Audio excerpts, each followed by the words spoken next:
Behind me is the King's Grand Tourer Lite rooftop tent, and it is in fact one of the cheapest rooftop tents you can buy on the market. Now that doesn't necessarily mean it's good or it's bad.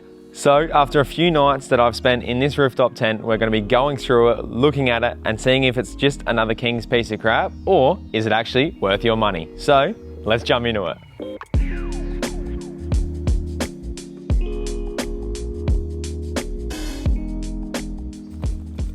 All right, starting off with some of the facts about the rooftop tent. So it is 137 centimeters wide and 210 centimeters long, so it's pretty roomy on the inside. It is 18 centimeters high when it's closed and is 147 centimeters high when it is open. So it is also their Grand Sports Tourer Lite, so that makes it 70 kilos and much thinner than the other one. I bought this for $1,600 and is on their website now for $1,500, which is actually insane. So I've had a couple nights experience in this, so what I'll do is I'll set it up and I'll tell you what I love and what I hate, and you can justify if it is worth you spending the money on it. Starting straight off, this is the King's ladder. It's a bit dirty because I just keep it in my tray most of the time when I'm camping. It is the same as any other ladder I've ever seen on a rooftop tent. You unclip it, you put it on the latches and you rip it open.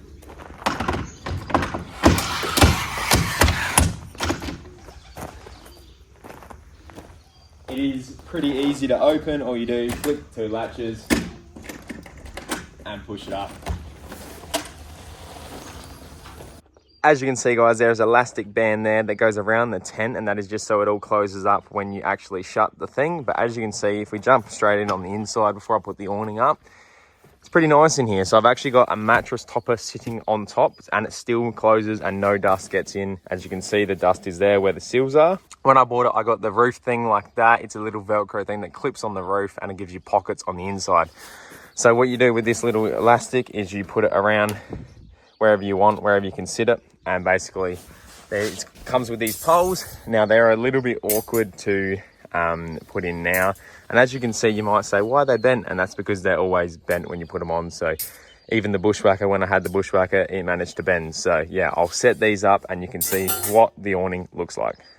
So as you can see, guys, that is what it looks like with the awning all set up. I have put the pole in a bit wrong because I find it a bit hard because of the way I got my car set up. I can't really stand up on the tray to be able to put this pole in, so it gets a bit awkward there, and that's why it sags a bit there, but this side is much better. So straight away, jumping up the ladder is the same as every rooftop tent. It kills your feet unless you have shoes on, so make sure you use shoes. So jumping straight in the rooftop tent, starting off the material, it's pretty thick, but I will say when you're in there, your pillows and stuff do get wet if they're leaning up against the rooftop tent, but I also had that with my bushwhacker one. And the one thing I did like about the bushwhacker one is the front here opened up. So it was much easier if you had your head on that side in the bushwhacker. And this one, it is a lot tighter. So it's probably not the best idea to have your head that way. I usually sleep on the big end. And also under this mattress, as you can see, I've got the condensation mat, and that's the mattress there. And then it's got my mattress topper on top. So that's actually made it really comfy. I will say I'm going to be comparing this a lot to the bushwhacker because that's the other hard shell rooftop tent I've had. And I will say that this one is a lot comfier. That bushwhacker mattress was hard as a rock. So yeah, and it's got these gas struts on it that are actually pretty good. They're nice and silver. They haven't rusted or anything. The bushwhacker ones did actually rust, to be honest with you. So that wasn't very nice. And yeah, it's got this pocket on it. iPad holder, cover for the poles, which I don't bother putting in because there's no need for it. It's got a nice carpeted roof. I will say, 2 people in here, it gets bloody hot. You have to sleep with the windows open. But there is a nice amount of cooling in this with all the windows open, so it's not too bad at night. It also does have these pockets here.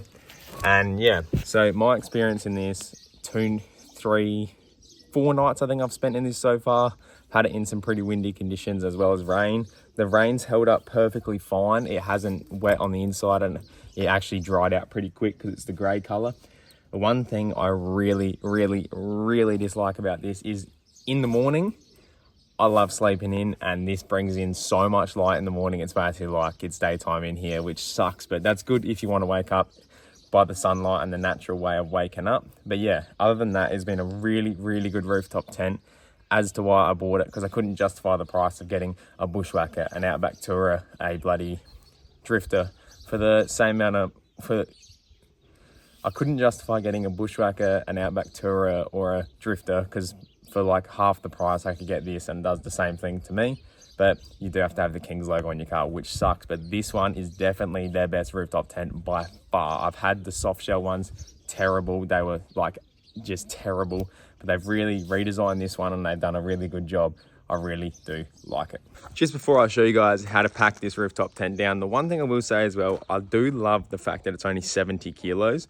It is very light. The only other ones that are lighter, I think, are the Drifter ones, which is really good because the lighter you can have it, the better for the fuel economy and all that sort of stuff. It doesn't use that much more fuel with it on there. It does, but not as bad as you'd think. So I'm going to set this down for you, show you how easy it is to pack up, and I'll give you my final thoughts on it, and you can justify whether or not this is the right rooftop tent for you.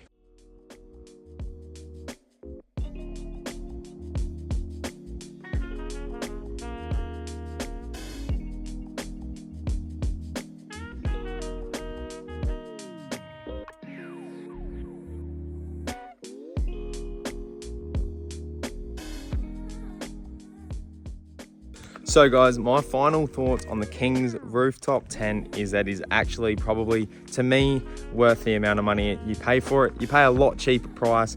It doesn't seem like it's made as cheap as some of their other products, which is really good.